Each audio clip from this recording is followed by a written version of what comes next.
is up, guys? Welcome to hopefully the first of many Rad Bikes YouTube videos.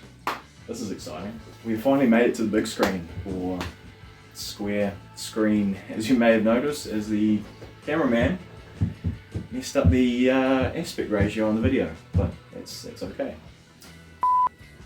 Yeah, so a bit of backstory to this video that we're doing. A little while back, as you may have seen just in that intro there, I made this wee bender. Now this was to bend 10mm stainless tubing for things like racks and internal routing, and that worked pretty well. It was pretty nice. But when I was purchasing materials for the full suspension BMXs, I foolishly bought straight stays in the hope that I would build a bender to bend stays. So here we are, building a bender to make bent stays.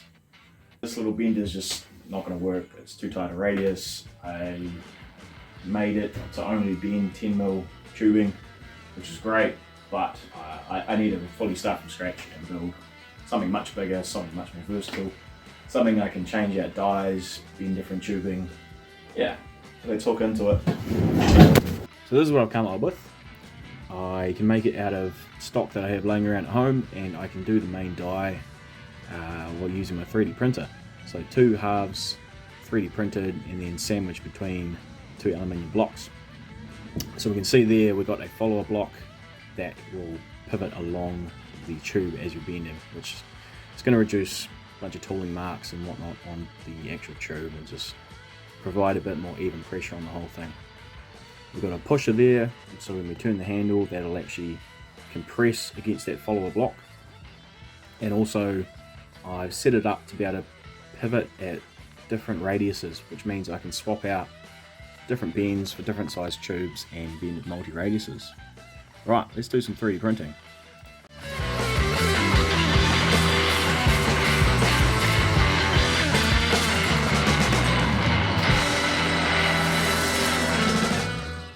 So that's half of the 3D print for the die. Funky shape. We have a flat section at the top which will allow for clamping and the start of the bend, and then another flat bit of the bend there to kind of give you a stop point. And in total that will give me 30 degrees. These pins here will be in 5-degree increments that will set up as a little stop. I'm going to start working on the base piece now, which is in the mill, so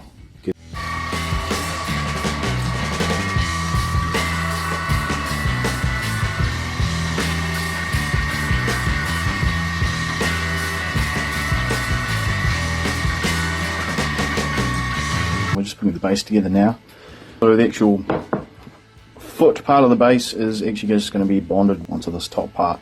A couple of dowel pins in there to locate it and keep it kind of snug together, keep it falling apart. But the thing that will actually hold it all together will be the two threaded holes.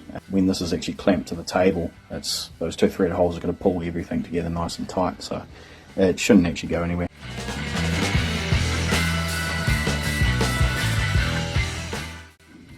I'm just making the main pivot pin and the sleeves that'll go into the body. I've actually sunk a couple of little neodymium magnets in there, which will actually kind of keep it in there when it's in use, I guess, and prevent it from sliding its way out when it's kind of turning and stuff. So that's actually holding to the sleeve pretty nicely, but it comes off easy enough when you need to.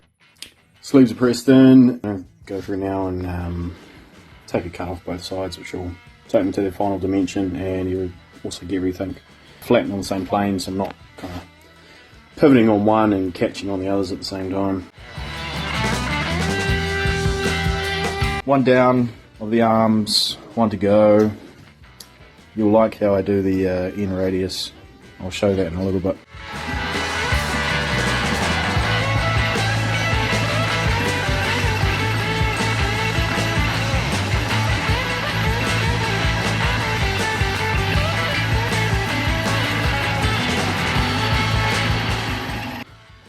Old school method to machine a outside radius here.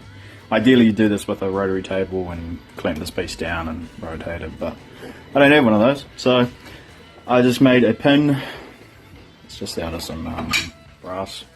That nice and tight in the vise, and got my cutter kind of in line with that, and then I can rotate this just by hand, cut that outside radius a little bit at a time. It actually works surprisingly well and doesn't feel sketchy at all when you're holding it, so that's cool.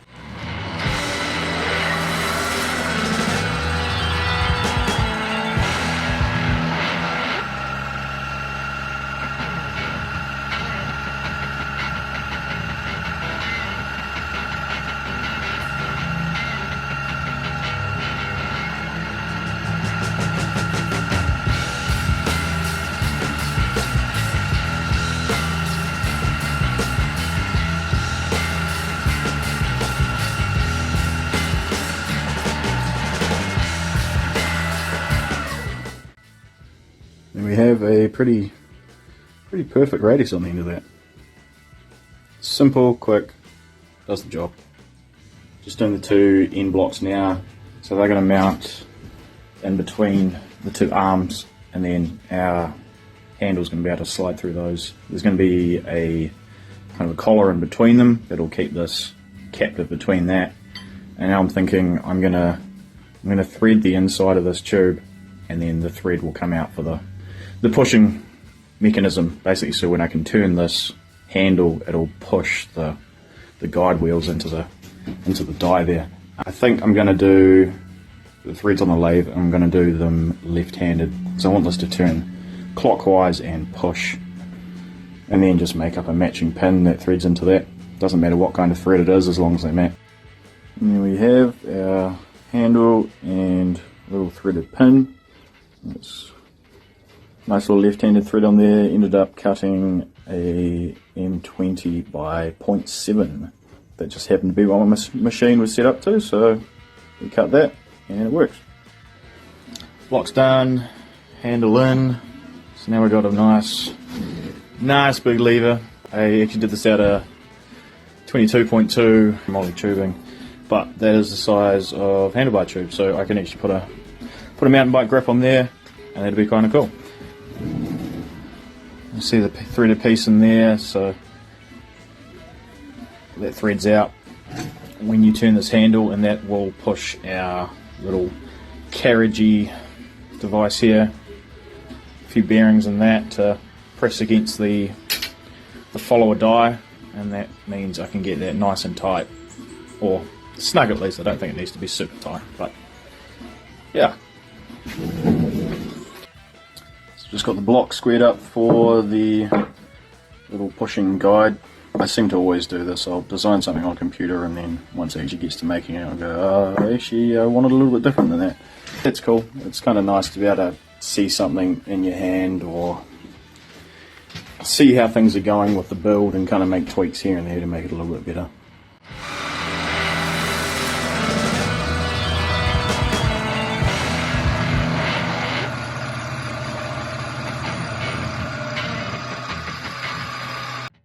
And then we have our finished pushing piece, a little shoulder there for our thread piece to press into, so we'll push that in now, and then I can make the rest of the sleeve and roller, and that can all go together.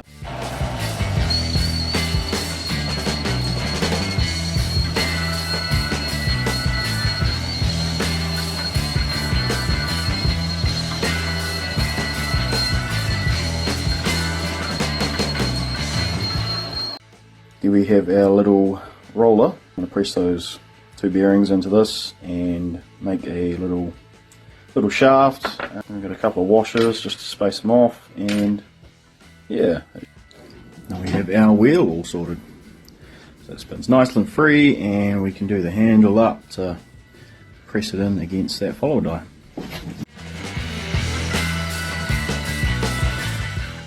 So I'm just doing a bit of a test to try and cut the follower die.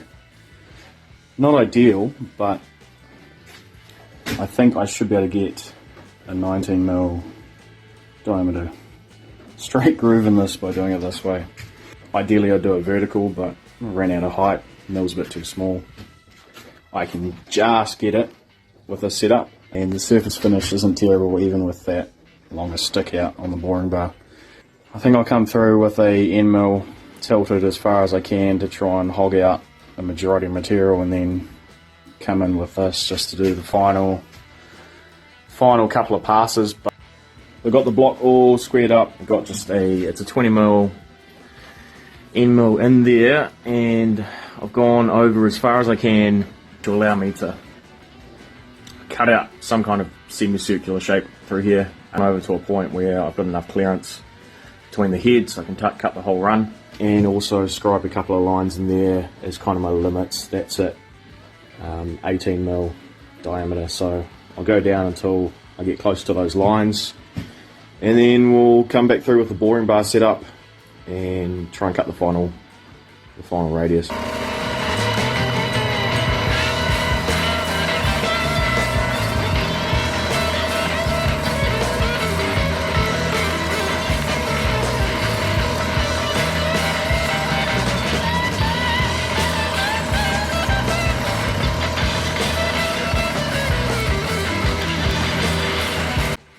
So that went pretty well. I cut with the 20mm end mill out to, I've gone to about 18.5 wide there, but it just wasn't getting the depth. I thought, it'd be nice to get a little bit more depth out of it, and remembered I have a 19mm hole saw, so I did a couple of little cuts just for the 19mm hole saw, and that's give me a little bit of extra depth. So we've got about 0.5 mil to go in terms of width, a couple of mil to go in depth, and that's just because at the angle changes the curve and blah blah blah. I'll set up for the boring bar and just take some final passes. So I just wasn't getting the surface finish with the boring bar. I was like, why am I not putting the 19mm hole saw in with a long arbor and cutting this? See, the results are pretty darn good, and it's fitting the tube nice and snug. Just going to do a couple more cuts, get it to the depth. So half the tube sitting in there with just a little bit of clearance off this face, about 0.5 mil or something. So yeah.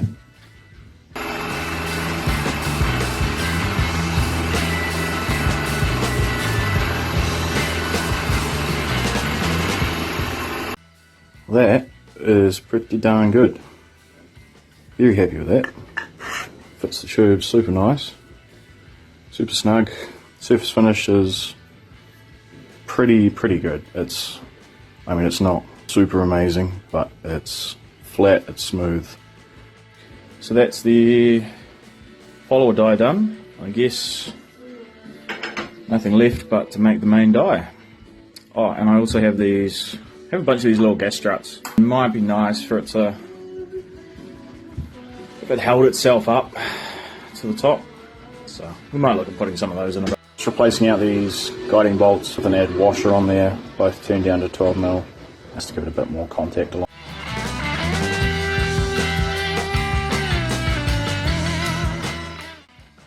So you just got finished cutting out 2 blanks to match up here. I decided, oh yeah, drop that down, mark around and cut it out. Then I went back and looked at my drawing. And yeah, safe to say I'm going to be recutting those plates. Now that looks a lot better. So those cut. We'll clamp them together on the mill and drill some holes, do some faces, and then I'll probably just hand sand this front surface to kind of match up with the print. Okay, so I've got it set up here on the mill table. I'm going to cut them both together so they're exactly the same. I've positioned my clamps so it should clear everything that I need to cut. I don't have to reposition, I don't have to reclamp. I can drill and face all of these sides. It'll be close to being done with these bits.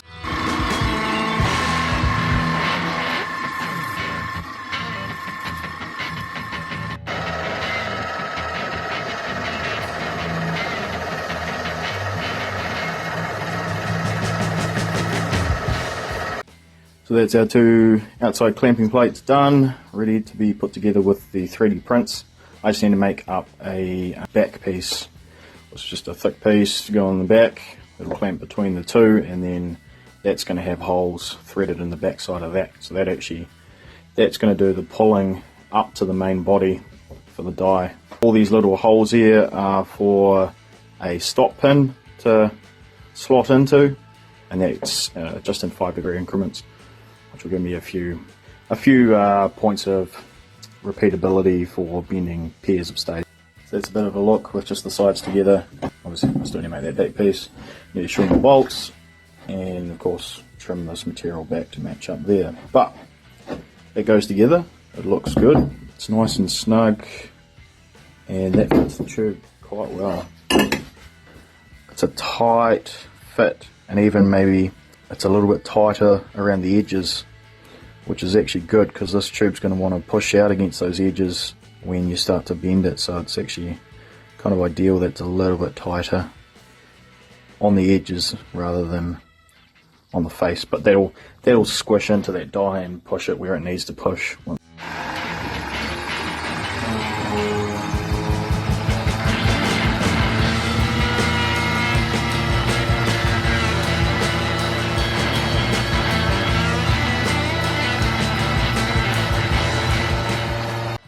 And then we have the finished die all together, front edge centered up nicely, got our holes in the back, thread holes and dowel pin holes to locate it all.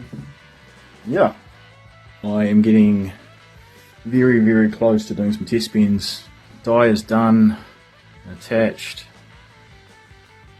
The action seems pretty smooth, it does the thing. I'm just needing to make the clamp now to hold the tube at the top position, and then we can actually make some bends, or attempt to make some bends at least. But yeah, no, very happy with how this thing's all turning out.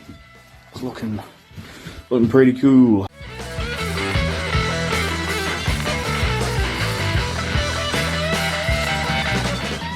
Kind of a scary moment. Everything's pretty much done. See, I've just done the clamp piece in there, which also acts as a stop point, so that's kind of where the topmost position of the arms is supposed to go, and you do your tightening at that point. And being on a pivot, this can also flip up over the top when you need to remove tubing and whatnot. I guess there's nothing really else to do. This is just a plain chromoly stay. You know, this already has a bend in it. It's just a bit of a scrap offcut that I never used, but it should start my bend up a bit higher, so I can see how it kind of goes on that piece before I tuck into some proper straight stays. Okay, let's do it. Yes, so just push on it.